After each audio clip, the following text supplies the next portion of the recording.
श्री संभवे स्वात्मानंद प्रकाश वपुषे अथ शिवसूत्र चैतन्यम् आत्मा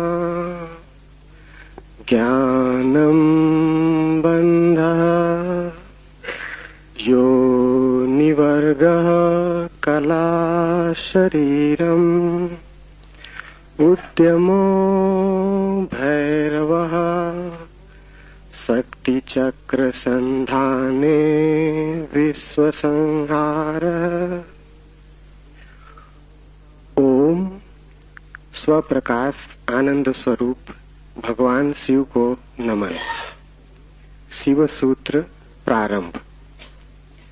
चैतन्य आत्मा है, ज्ञान बंध है, योनि वर्ग और कला शरीर है, उद्यम ही भैरव है, शक्ति चक्र के संधान से विश्व का संहार हो जाता है।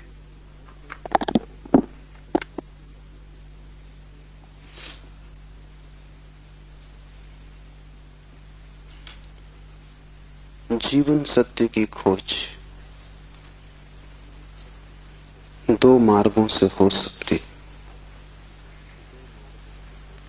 एक पुरुष का मार्ग है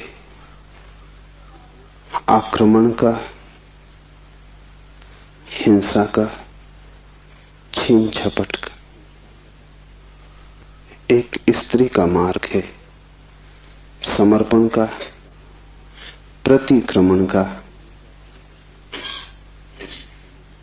विज्ञान पुरुष का मार्ग है, विज्ञान आक्रमण है। धर्म स्त्री का मार्ग है, धर्म नमन है। इसे बहुत ठीक से समझ लें। इसलिए पूरब के सभी शास्त्र परमात्मा को नमस्कार से शुरू होते। वो नमस्कार केवल औपचारिक नहीं,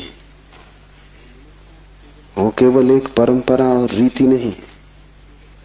वो नमस्कार इंगित है कि मार्ग समर्पण का है, और जो विनम्र हैं केवल वे ही उपलब्ध हो सकेंगे, और जो आक्रामक हैं, अहंकार से भरे हैं, जो सत्य को भी छीन झपट करके पाना चाहते, जो सत्य के भी मालिक होने की आकांक्षा रखते, जो परमात्मा के द्वार पर एक सैनिक की भांति पहुंचे हैं विजय करने, वे हार जाएंगे। वे क्षुद्र को भला छीन झपट लें, विराट उनका न हो सकेगा। वे व्यर्थ को भला लूट के घर ले आए, लेकिन जो सार्थक है वो उनकी लूट का हिस्सा न बनेगा। इसलिए विज्ञान व्यर्थ को खोज लेता है, सार्थक चूक जाता है। मिट्टी, पत्थर, पदार्थ के संबंध में जानकारी मिल जाती, लेकिन आत्मा और परमात्मा की जानकारी छूट जाती। ऐसे ही जैसे तुम राह चलती एक स्त्री पर हमला कर दो, बलात्कार हो जाएगा। स्त्री का शरीर भी तुम कब्जा कर लोगे, लेकिन उसकी आत्मा तुम्हें न मिल सकेगी, उसका प्रेम तुम न पा सकोगे। तो जो लोग आक्रमण की तरह जाते हैं परमात्मा की तरह, वे बलात्कारी। वे परमात्मा के शरीर पर भला कब्जा कर लें, इस प्रकृति पर जो दिखाई पड़ती है, जो दृश्य है, उसकी चीरफाड़ कर लें, विश्लेषण कर लें, उसके कुछ राज खोज लें, लेकिन उनकी खोज वैसी ही क्षुद्र होगी जैसे किसी पुरुष ने किसी स्त्री पर हमला किया हो और बलात्कार किया हो। स्त्री का शरीर तो उपलब्ध हो जाएगा, लेकिन उपलब्धि दो कौड़ी की है, क्योंकि उसकी आत्मा को तुम छू भी न पाओगे। और अगर उसकी आत्मा को न छुआ तो उसके भीतर जो प्रेम की संभावना थी, वो जो छिपा था बीज प्रेम का, वो कभी अंकुरित न होगा। उसकी प्रेम की वर्षा तुम्हें न मिल सकेगी। विज्ञान बलात्कार है, वो प्रकृति पर हमला है। जैसे कि प्रकृति कोई शत्रु हो, जैसे कि उसे जीतना है, पराजित करना है। इसलिए विज्ञान तोड़फोड़ में भरोसा करता है, विश्लेषण तोड़फोड़ है, काटपीट में भरोसा करता है। अगर वैज्ञानिक से पूछो कि फूल सुंदर है तो तोड़ेगा फूल को, काटेगा, जांच पड़ताल करेगा, लेकिन उसे पता नहीं तोड़ने में ही सौंदर्य खो जाता। सौंदर्य तो पूरे में था, खंड खंड में सौंदर्य ना मिलेगा। हाँ, रासायनिक तत्व मिल जाएंगे, किन चीजों से फूल बना है, किन पदार्थों से बना है, किन खनिज और द्रव्यों से बना है, वो सब मिल जाएगा। तुम बोतलों में अलग अलग फूल के खंडों को इकट्ठा करके लेबल लगा दोगे, तुम कहोगे ये केमिकल्स हैं, ये पदार्थ हैं, इनसे मिलकर फूल बना था, लेकिन तुम एक भी ऐसी बोतल न भर पाओगे जिसमें तुम कह सको ये सौंदर्य है जो फूल में भरा था। सौंदर्य तिरोहित हो जाएगा। अगर तुमने फूल पर आक्रमण किया तो फूल की आत्मा तुम्हें न मिलेगी, शरीर ही मिलेगा। विज्ञान इसलिए आत्मा में भरोसा नहीं करता। भरोसा करे भी कैसे? इतनी चेष्टा के बाद भी आत्मा की कोई झलक नहीं मिलती। झलक मिलेगी ही नहीं, इसलिए नहीं कि आत्मा नहीं है, बल्कि तुमने जो ढंग चुना है वो आत्मा को पाने का ढंग नहीं। तुम जिस द्वार से प्रवेश किए हो वो क्षुद्र को पाने का द्वार है। आक्रमण से जो बहुमूल्य है वो नहीं मिल सकता।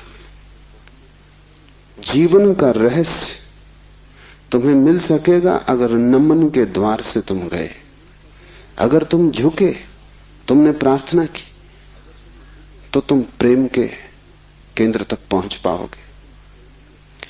परमात्मा को रिझाना करीब करीब एक स्त्री को रिझाने जैसा है।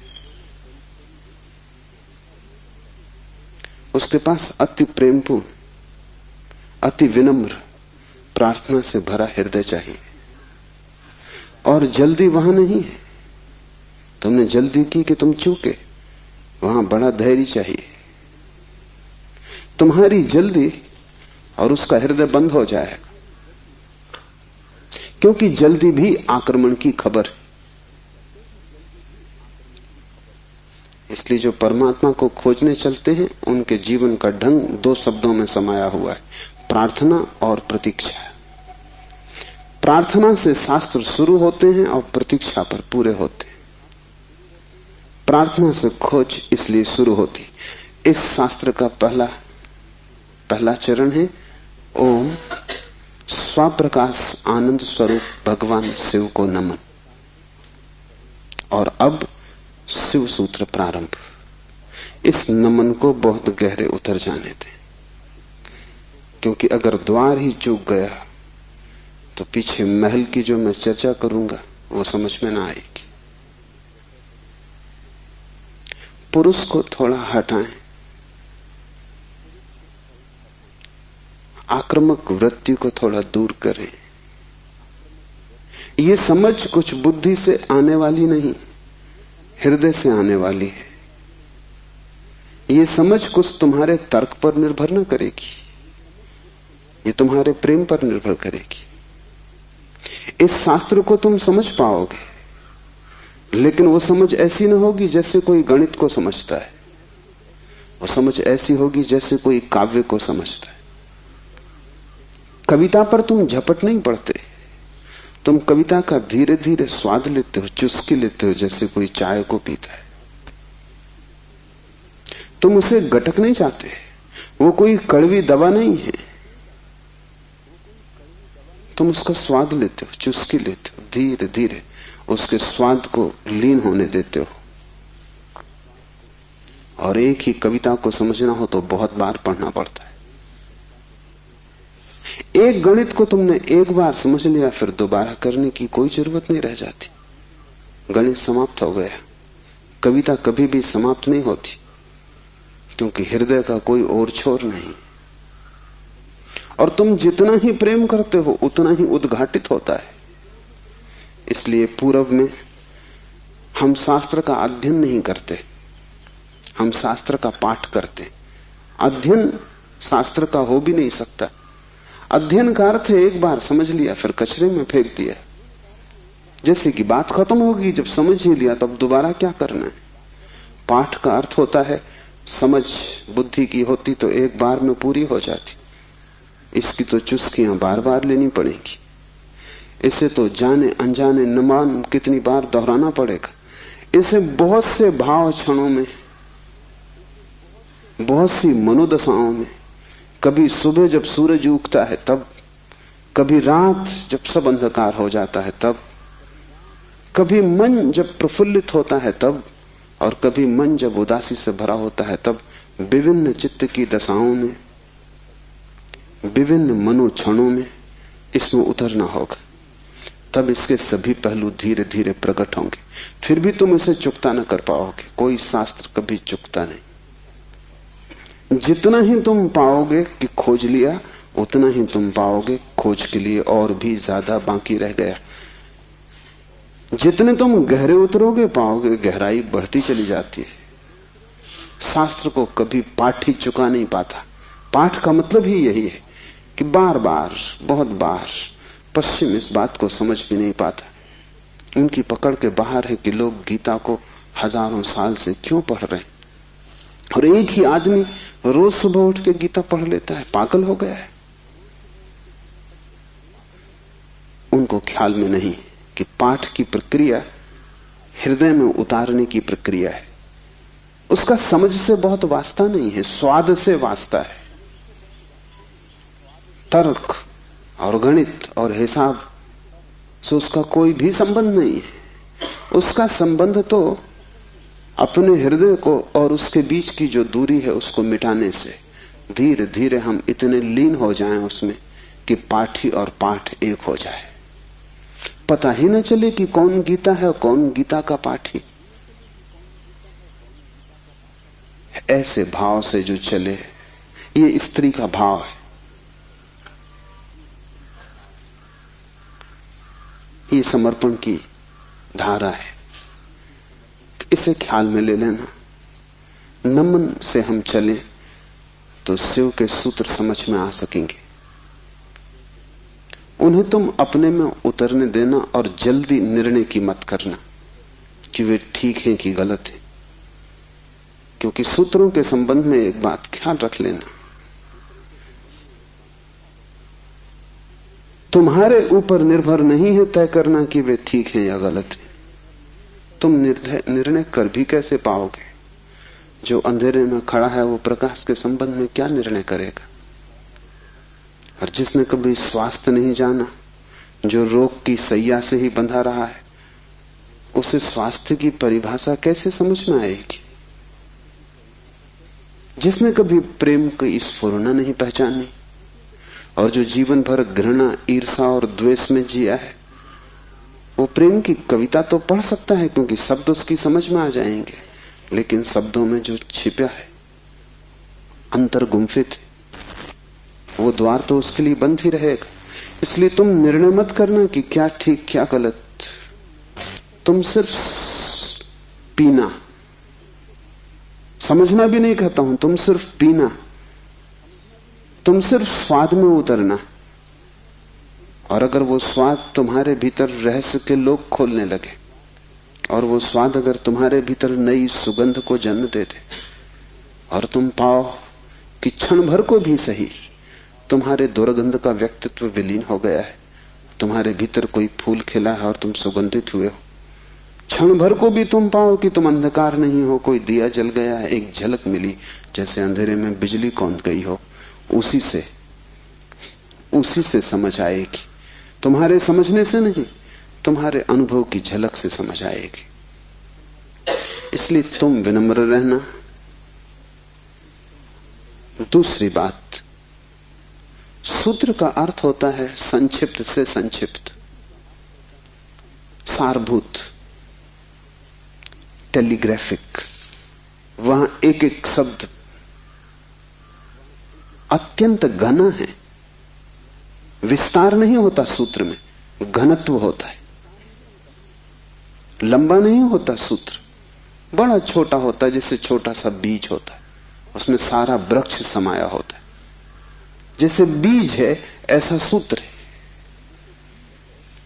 बीज में तुम वृक्ष को देख भी नहीं सकते, देखना भी चाहोगे तो बीज में तुम वृक्ष को पाओगे नहीं, क्योंकि उसके लिए बड़ी गहरी आंखें चाहिए जो बीज में वृक्ष को देख लें, जो वर्तमान में भविष्य को देख लें, जो आज कल को देख लें, जो दृश्य से अदृश्य को खोज लें। बड़ी पैनी आंखें चाहिए। वैसी पैनी आंखें तुम्हारे पास अभी नहीं है। अभी तो तुम्हें बीज बीज ही दिखाई पड़ेगा। वृक्ष को देखना हो तो बीज को तुम्हें बोना पड़ेगा, और कोई रास्ता तुम्हारे पास देखने का नहीं।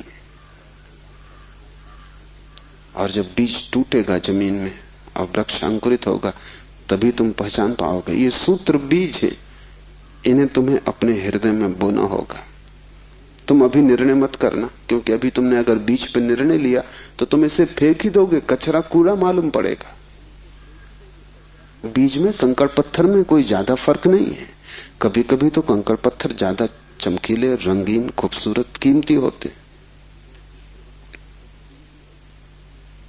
लेकिन बीज और कीमती से कीमती कोहिनूर में भी एक फर्क है कि तुम कोहिनूर को बो दो तो उसमें से कुछ पैदा ना होगा। वो कीमती कितना ही वो मुर्दा है, उसका मूल्य ना समझ कितने ही समझते हो, लेकिन जीवन उसमें नहीं, वो लाश है। और बीज कुरूप भी दिखाई पड़ता हो, कोई उसकी कीमत भी ना हो, लेकिन उसमें जीवन छिपा है। तुम उससे